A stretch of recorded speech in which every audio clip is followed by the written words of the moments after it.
جب سلطان صلاح الدین ایوبی رحمۃ اللہ علیہ نے فاطمہ خلیفت کے 2 سالہ حکومت کے بعد سلطان نور الدین زنگی رحمۃ اللہ علیہ کی وفات کے بعد سلطان نور الدین زنگی کے بیٹے ملک صالح کو شکست دے کر جب تخت نشین ہوئے تھے تو اس وقت آپ بہت سی مشکلاتوں کا سامنا تھا جن کے ساتھ اکیلے سلطان نے نپٹا تھا، اور مشکل بات تو سلطان کے لیے یہ تھی کہ اس وقت سلطان صلاح الدین ایوبی سب سے عزیز انسان کا بیٹا صلاح مالک کا دشمن تھا۔ سلطان صلاح الدین ایوبی رحمۃ اللہ علیہ نے تخت سنبھالنے کے بعد پوری سلطنت کا نظام اپنے ہاتھ میں لے لیا اور تمام چیزوں کے بغور مطالعہ کرنے لگے۔ سلطان صلاح الدین ایوبی نے دن دگنی رات چگنی کر کے ایک ایک چیز کا معائنہ کیا اور پوری سلطان کا نظام بحال کرنے کا حکم دیا۔ اتنے میں سلطان صلاح الدین ایوبی کو بتایا گیا کہ سلطان معزز مصر میں کوئی ایسا مضبوط جیل نہیں ہے جس میں بڑے بڑے قیدیوں اور مجرموں کو رکھا جائے۔ یہ چھوٹی جیلیں موجود ہیں، ان میں سے آدھے سے زیادہ مجرم جیل میں موجود غیر سپاہیوں کی وجہ سے بھاگ جاتے ہیں، صرف بے گناہ بچتے ہیں جو کسی نہ کسی مجبوری کی وجہ سے مجرم بن جاتے ہیں۔ سلطان صلاح الدین ایوبی نے اپنی تمام توجہ مصر کے مرکز میں بہت بڑی جیل کی تعمیر کرنے پر لگا دی اور 2 سالہ محنت لگا کر کام مصر کے دارالحکومت میں بہت بڑی جیل تیار کی جس میں ایک ہی وقت میں 5,000 قیدیوں کو رکھا جا سکتا۔ جیل کا خاص طور پر پھانسی کے اور قیدیوں کو سزائے موت کے، قیدیوں کی عمر قیدی کی سزا قیدیوں کے لیے بنائی گئی جس میں بڑے بڑے مجرموں کو رکھا جاتا، اور اس جیل میں بہت سے کمرے اور بنائے گئے جن میں سلطان کے قریب رکھ کر جاسوس کرنے والے جب پکڑے جاتے تو سلطان اس جیل میں ایسی ایسی چیزیں بنوائے جن سے ان کی اذیت دے کر ان جاسوسوں کے منہ راز گلوائے جاتے ہیں۔ جیل تیار ہو گئی، ملک بڑے بڑے قیدیوں لا کر اس جیل میں بند کر دیے۔ سلطان صلاح الدین ایوبی نے علی بن سفیان سے مشورہ کیا اور بتایا کہ چند سپاہیوں کے ساتھ جیل کے دوار کرنے کے لیے 4 چہرے اپنی آنکھوں سے دیکھنا چاہتا ہوں کہ جس مقصد کے لیے اس جیل کی تعمیر کروائی ہے اس جیل میں اس طرح کا نظام ہے یا پھر گڑبڑ ہے۔ نہیں تو سلطان صلاح الدین ایوبی اپنے چند اہم بہادر سپاہیوں کے ساتھ گھوڑے پر سوار ہو کر جیل کی طرف روانہ ہو گئے۔ چند گھنٹوں کے بعد دوپہر کے وقت سلطان صلاح الدین ایوبی مصر کے بڑی جیل پر پہنچ چکے تھے۔ جیلر نے سلطان صلاح الدین ایوبی کا بھرپور استقبال کیا اور سلطان نے اس جیل کا نظام دیکھ کر سلطان کو ایک ایسی جگہ لے جایا گیا جہاں نوجوان 70 سالہ لڑکے پھانسی دینے والے تھے۔ سلطان صلاح الدین ایوبی نے اپنی نشست پر تشریف فرماتے اور سپاہیوں کے ساتھ کھڑے تھے۔ قاضی صاحب موجود تھا۔ جیلر کا انجار میں سلطان صلاح الدین دائنی طرف موجود تھے اور اب جلاد نے نوجوان کو پھانسی دینے کے لیے اپنی تلوار نیا سے نکالی اور اپنے قاضی صاحب سے کہا کہ جس طرح ہمارے سلطان کا حکم ہو کسی بھی قیدی کو سزائے موت دینے سے پہلے اس کا آخری خواہش ضرور پوچھی جائے، لہٰذا اس نوجوان 17 سالہ کے پھانسی دینے سے پہلے اس کی آخری خواہش پوچھی گئی۔ سلطان صلاح الدین ایوبی نے اس نوجوان کی بڑی بغور سے دیکھتے رہے اور نوجوان شکل سے کسی بھی طریقے سے مجرم نہیں لگتا تھا، جس کے ہاتھ دودھ کی طرح سفید، چہرہ مکھن سے زیادہ نرم و ملائم تھا۔ سلطان نے سوچا کہ آخر یہ نوجوان کس قاتل ہو سکتا ہے۔ سلطان صلاح الدین ایوبی نے یہ سارا منظر دیکھ کر سلطان صلاح الدین ایوبی نے قاضی صاحب کو کہا کہ اس قیدی سے میں خود اس کو آخری خواہش پوچھوں گا۔ سلطان نے اپنی نشست اٹھے اور قیدی کے پاس گئے اور کہا جیسے کہ تم جانتے ہو کہ اب تمہاری زندگی کا آخری لمحے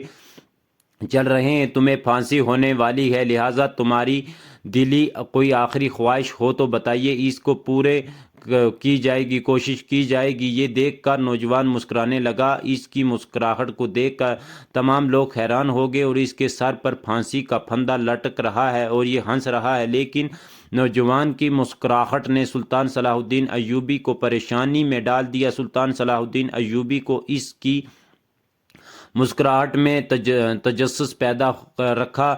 سلطان صلاح الدین ایوبی نے اس نوجوان سے پوچھا، آخر مسکراہٹ کے پیچھے کیا راز ہے؟ تو اس نے کہا کہ کیا آپ میری آخری خواہش پوری کر دو گے؟ سلطان نے کہا بے شک۔ اس نوجوان نے کہا میری آخری خواہش یہ ہے کہ میری پھانسی کو 2 دن کے لیے ملتوی کر دیں، میرے 2 دن کے لیے شادی کر دی جائے۔ جب یہ بات اس نوجوان نے کہی تو تمام لوگ اس کی حیرانی دیکھ کر یہ سوچا یا تو یہ پھر اپنے ماں باپ سے ملنے کی خواہش کرے گا یا پھر اس سے کسی قرض لینے ہوگا یا دینا ہوگا، اس بات کی کرے گا۔ پھر اپنے بوڑھے ماں باپ کی مدد کے لیے سلطان نے اس کے مانگے، لیکن یہ عجیب خواہش کر رہا ہے۔ سلطان کی زندگی میں ایسی خواہش کبھی بھی ایسے مجرم نے نہیں کی تھی، اس لیے اس خواہش نے سلطان کو ایک اور عجیب و غریب امتحان میں ڈال دیا۔ سلطان صلاح الدین ایوبی نے کہا کہ آخر ایسی کیا وجہ ہے؟ تجھے پتہ ہے کہ تمہارے سر پر پھانسی کا پھندا لٹک رہا ہے، اور اگر تیری سزا دن کے لیے ملتوی کر دی جائے تو تم 2 دن میں شادی کر کے کیا کرنا چاہتے ہو؟ تو اس نے کہا سلطان معزز میں وضاحت تو نہیں دے سکتا، لہٰذا اگر میری آخری خواہش کو سمجھ کر پوری کیا جائے تو بروز محشر اللہ تبارک و تعالیٰ کے سامنے اس بات کی ضرور گواہی دوں گا کہ بے شک میرے سلطان نے ایک سلطان ہونے کے ناطے میری آخری خواہش کو پورا کیا تھا۔ اس نوجوان نے یہ الفاظ سن کر سلطان صلاح الدین ایوبی کے دل میں دھڑکن تیز ہو گئی، اور سلطان صلاح الدین ایوبی نے قاضی صاحب کو اپنے پاس بلایا اور پوچھا کہ قاضی صاحب، آپ کو لگتا ہے کہ ایک سزائے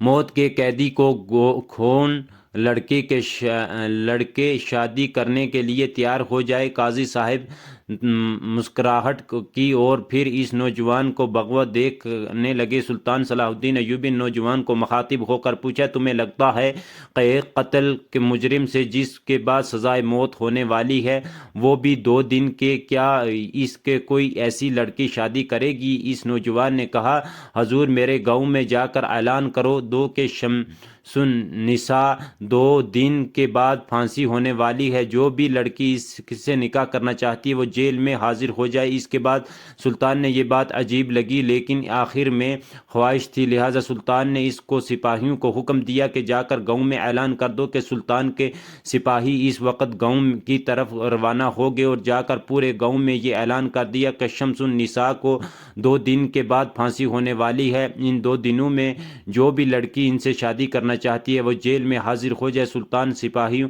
پیغام دے کر واپس لوٹے تھے تو اتنے میں جیل کے سنتری آ کر بتاتے ہیں کہ جیل کے دروازے پر ایک خوبصورت حسین جمیل لڑکی جو کہ دلہن کے لباس میں ہے اور اس کے ساتھ ایک قاضی صاحب بھی موجود ہے، اس کے یہ دعویٰ ہے کہ شمس النساء سے نکاح کرنے کے لیے آئی ہوں۔ جب یہ بات اس سے کہی تو تمام قیدی، جیل کے انتظامیہ اور قاضی صاحب حیران و پریشان ہو گئے۔ آخر یہ کیا ماجرا ہے؟ آخر ایسی کون سی بھی وقوفی لڑکی ہوگی جو یہ سب کچھ کرنے کے لیے آئی ہوگی؟ قاضی صاحب سوچنے لگے، ہو سکتا ہے یہ لڑکی اس کے محبوبہ اور انہوں نے ایک دوسرے کا وعدہ کیا ہو، لیکن قاضی صاحب جانتے تھے کہ یہ سلطان صلاح الدین ایوبی جانتے ہیں کہ آخر اس نوجوان کی اتنا بڑا طوفان آنے والا ہے۔ لڑکی کو سلطان کے سامنے اس نوجوان جس کا نام شمس النساء تھا اس کے ساتھ اس کا نکاح کروا دیا شام کا وقت ہونے کے ساتھ، اور پھر اس نوجوان نے کہا کہ آج کی رات میرے کمرے میں دیے بجھا دیے جائیں اور ہم دونوں رات جیل کے کمرے میں ایک ساتھ گزاریں گے۔ نکاح ہونے کے بعد شمس النساء اس کو دلہن کو جیل کے کمرے میں بند کر دیا اور دیے بجھا دیے۔ جیلر دروازے پر موجود چند قدم حفاظت کے لیے تعین رہا۔ سلطان صلاح الدین ایوبی رحمۃ اللہ علیہ نے اپنے محل کی طرف لوٹ گئے۔ جب صبح تہجد کے وقت ہوا تو اندر سے لڑکی نے آواز دی کہ کمرے کے دروازے کھولے جائیں۔ سپاہی دروازہ کھولا تو لڑکی جو کہ دلہن کے لباس میں موجود تھی جیل کے کمرے میں نکلی اور اچانک نظر وقت گزرتا رہا۔ جب سورج طلوع ہوا، جیسے ہی اس سپاہی نے اندر جھانک کر دیکھا تو اس کے پیروں تلے زمین نکل گئی، کیونکہ اس نے شمس النساء کے کمرے میں ایک لڑکی موجود تھی جس نے مردوں والے کپڑے پہنے ہوئے تھے، اور شمس النساء وہاں سے غائب ہو چکا تھا۔ جب سپاہی نے یہ سارا منظر دیکھا تو اسی وقت لگا اور جیل انچارج کے پاس گیا اور اسے سارے صورتحال کے بارے میں بتایا۔ جب جیلر انچارج نے یہ سب سنا تو اس کے پیروں تلے زمین نکل گئی اور کہا، اب میں سلطان صلاح الدین ایوبی اور قاضی صاحب کو کیا جواب دوں گا؟ میں ایک مجرم کو قابو نہ کر سکا اور وہ ہمیں اتنا بڑا دھوکہ دے کر وہاں سے بھاگ گیا۔ جب اس بات کی خبر قاضی صاحب کو ملی تو قاضی صاحب اسی وقت دوڑتا ہوا جیل میں پہنچا اور آ کر انچارج سے معلوم کیا کہ جیل انچارج نے ساری صورتحال کے بارے میں بتایا۔ اب قاضی صاحب نے کہا کہ جو لڑکی اس وقت شمس النساء کی جگہ کمرے میں موجود ہے، میں اس سے ملاقات کرنا چاہتا ہوں۔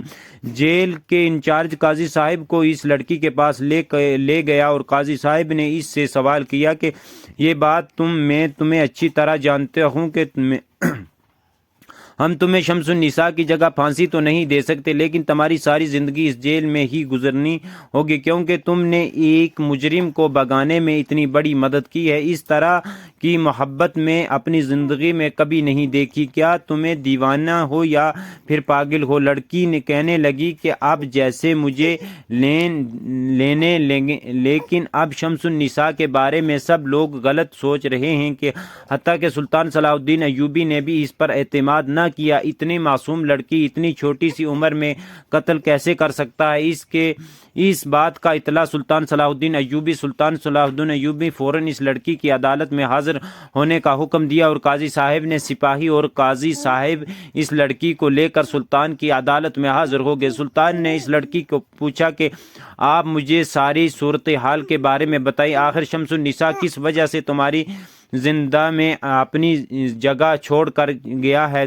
کیا تمہیں اس جگہ قربانی دی ہے یا پھر کوئی اور معاملہ ہے؟ اس لڑکی نے سلطان معزز، بے شک ہم شمس النساء کے بھاگنے میں مدد کی، لیکن شمس النساء کچھ اہم فرائض سونپنے تھے جن کے سونپنے کے بعد شمس النساء مقرر وقت پر اپنی پھانسی پر ضرور پہنچ آئیں گے۔ پھر اس نے شادی والی خواہش کی جگہ اس خواہش کا اظہار کیوں نہیں کیا کہ میں نے کسی کو فرض کو سونپا ہے، اب مقرر وقت پر اس کا انتظام کیا جائے۔ مقرر وقت ہو گیا لیکن شمس النساء ابھی تک پہنچا نہیں تھا۔ تمام لوگوں کے دلوں میں سوال اٹھ رہے تھے، آخر اس لڑکی کو کیا انجام ہوگا؟ سلطان صلاح الدین ایوبی کی عدالت میں موجود تھے، تمام لوگ شمس النساء کے انتظار کر رہے تھے۔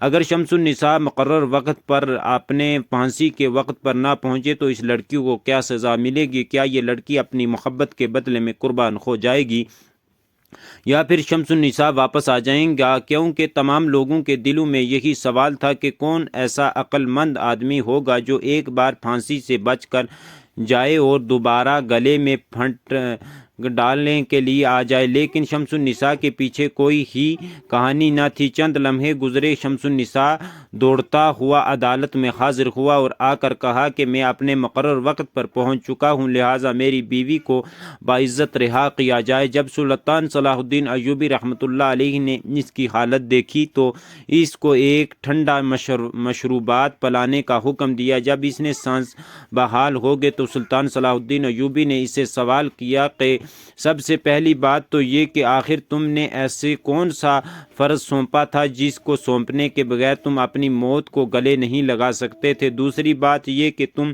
جانتے تھے کہ اگر تم واپس مقرر وقت پر نہ پہنچ سکے تو ہم تمہاری جگہ پر اس لڑکی کو کبھی پھانسی پر چڑھاتے ہیں، ہو سکتا ہے کہ ہم لڑکی کو رہا کر دیتے، اس طرح تمہارے جان بچ جاتی۔ تو اس سلطان معزز، بے شک مجھے قتل ہوا لیکن میں بے وفا اور چھوڑ نہیں ہوا۔ جب اس نے یہ بات کہی تو اس بات پر سلطان کے دل جاگی۔ سلطان نے اس کو پوچھا کہ مجھے تیری بات سمجھ نہیں آ رہی، تم ساری صورتحال کے بارے میں بتاؤ۔ سمجھ نہیں آ رہی، تم نے مجھے ساری صورتحال کے بارے میں بتاؤ، آخر تم نے کس کو قتل کیا ہے؟ کیوں قاضی صاحب پھانسی کا حکم سنائے اور تم کون سا فرض پورا کرنے کے لیے اس وقت کہاں؟ سلطان معزز، میں اپنی محبوب سے اپنی جان سے بے بڑھ کر بھی پیار کرتا ہوں۔ یہ لڑکی ایک چھوٹے سے حکیم کی بیٹی ہے لیکن ہمارے گاؤں کہ جب 2-3 لڑکیوں کو پتہ چلا کہ میں حکیم صاحب کی بیٹی کو پسند کرتا ہوں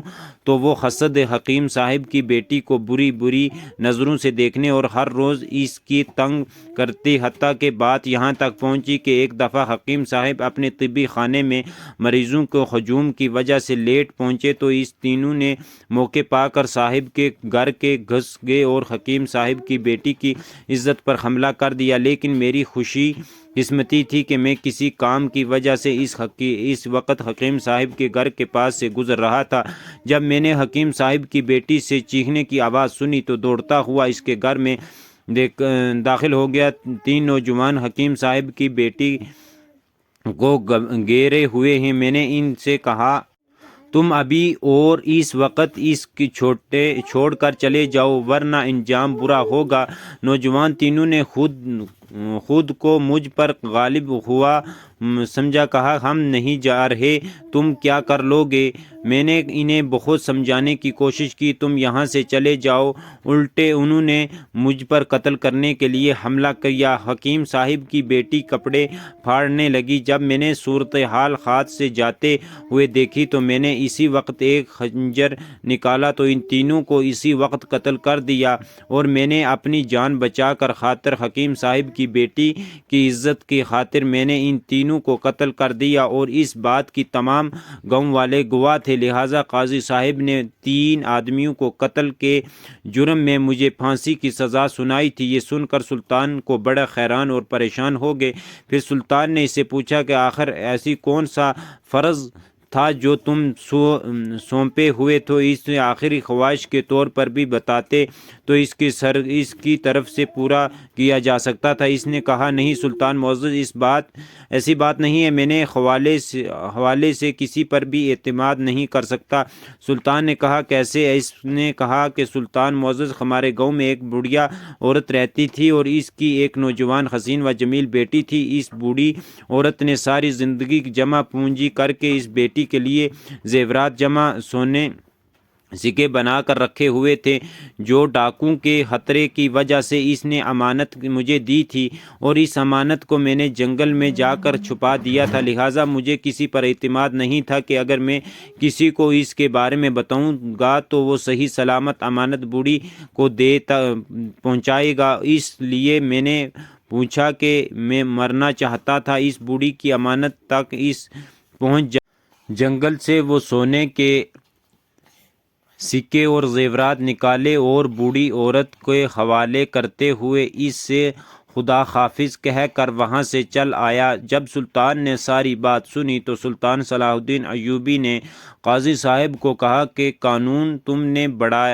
پڑھا ہے لیکن اتنے ہم کبھی جانتے ہیں کہ جب انسان اپنی جان اور عزت کی خاطر اگر اگلے بندے کو قتل کر دیا جائے تو اس کے بدلے میں کوئی قصاص نہیں، لہٰذا تم نے کسی قانون کے لحاظ سے اس کو سزا سنائی ہے۔ قاضی صاحب سر جھکائے کھڑے ہو گئے۔ اب سلطان صلاح الدین ایوبی نے اس نوجوان کو شمس النساء کو اس لڑکی کے باعزت رہا کر دیا، اور سلطان صلاح الدین ایوبی نے اس کو امانت داری اور دیانت داری کے بدلے میں 1000 سونے کے سکے بھی تحفے میں دیے، اور اس طرح وہ سلطان صلاح الدین ایوبی رحمۃ اللہ علیہ کی اجازت لے کر وہاں سے چل گئی۔ لیکن ایک بات سچ ہے کہ ایسی صورتحال میں صرف سچا چاہنے والے ہی مدد کر سکتے ہیں، جس طرح شمس النساء کی محبت جو کہ ایک غریب حکیم کی بیٹی تھی، اگر حکیم صاحب کی بیٹی وفادار کرتی تو شاید